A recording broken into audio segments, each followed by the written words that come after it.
Hi, I'm Dr. J, and I strengthen leaders and teams in all kinds of different contexts, in the business world, in the military, government, church worlds.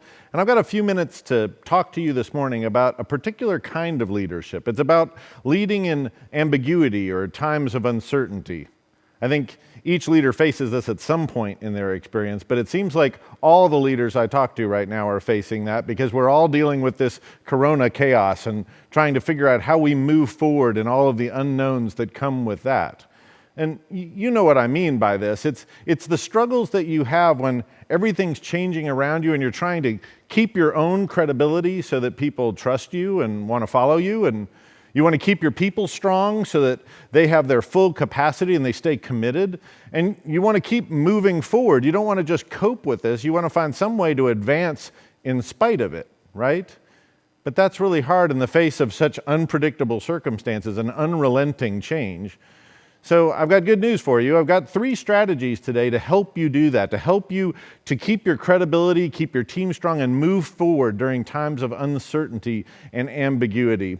And since I've only got a few minutes, I want to do it in the context of a picture that'll help you remember it. It's sort of a mental model all oriented around this idea of duck diving. I don't know if you know what duck diving is. I didn't know what duck diving was before 2 years ago. 2 years ago, I was in a beautiful location. I was standing in this spot here on the west coast of Australia in Queensland at a place called Coolangatta. And I was there for a conference. It was actually the 4th of July, and I had a day just free before I would be doing the stuff I was there for. And so I was looking for something memorable, some sort of outing or experience that I would enjoy. I think I had in my mind maybe I'd see some fireworks or something. But it turns out that in Australia, the 4th of July looks remarkably like the 3rd of July and the 5th of July and every other day of July because, well, they don't do a lot of celebrating to honor American independence. And so I realized I've got to change my plans, but I still wanted a memorable experience. And as I was on the beach there, I thought, I'm going to go surfing. I'm going to be able to say one day that I went surfing in Australia. Now, the truth is, you can look at me and realize I'm no surfer. I'm a recovering professor, and what I was doing out there could hardly be called surfing. It was mostly splashing around, trying not to drown. I did bring some evidence here that at some point I did get up on a wave. I mean, this is as close as I got to really carving things, and I cherish it from my surfing days in Australia.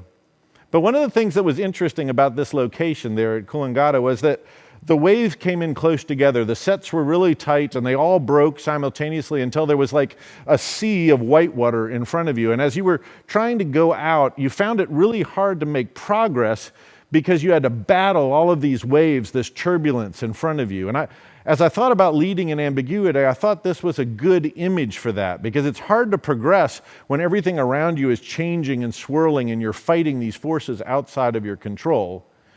Well, when it comes to surfing, they taught us a technique for this. It was called duck diving. Duck diving is this sort of technique where a surfer manages to shove their board underwater and go underneath the breaking waves so that they're not buffeted by all of that chaos that's above them. And if you'll hold on to that image, I think it will be a good image for you as we talk about these 3 strategies, and it'll stick in your mind so that you'll be prepared to lead well in ambiguity. Ready to dive in? Okay, so let's do it. This is our first strategy. If you want to lead well in ambiguity, you've got to dive deep. Dive deep. You've got to get down under all this chaos to the underlying commitments that you have and communicate them regularly to your people. In uncertain times, leaders always know that they got to start leading, right? They're ready to step up. So they get all leaderly and they start firing off decisions. They start making plans. And in a sense, they don't go deep. They go shallow, and they get all involved in communicating all of the nitty-gritty and the nuts and bolts of the daily operations and decisions because they think that's what their people need to hear. Now, this is problematic during uncertainty for 2 reasons. Number one, uncertain times are, uncertain. They're unknown.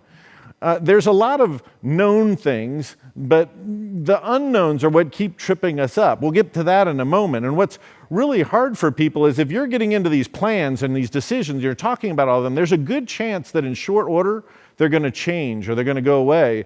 And if you're not careful, your credibility will leave with them. Secondly, the reason why it's problematic to get shallow like this is that people don't buy in to the nitty-gritty sort of dailiness of the what and how.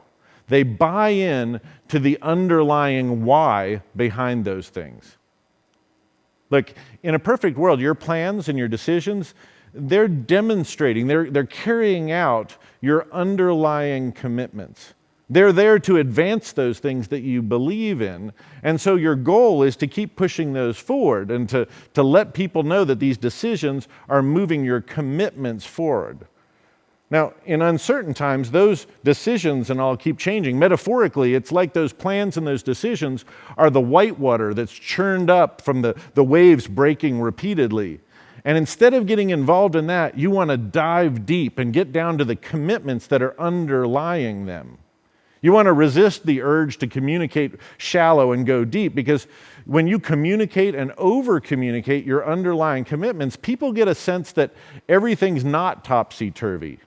And you're able to keep them on board and keep your credibility, because people can stay strong when they know that the underlying commitments are staying true.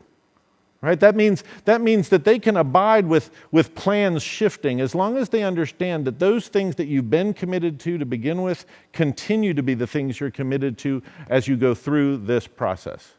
Think of it this way: when the why is steady, that why behind things, you can adjust your plans and change decisions without ever seeming inconsistent. More about that in just a moment.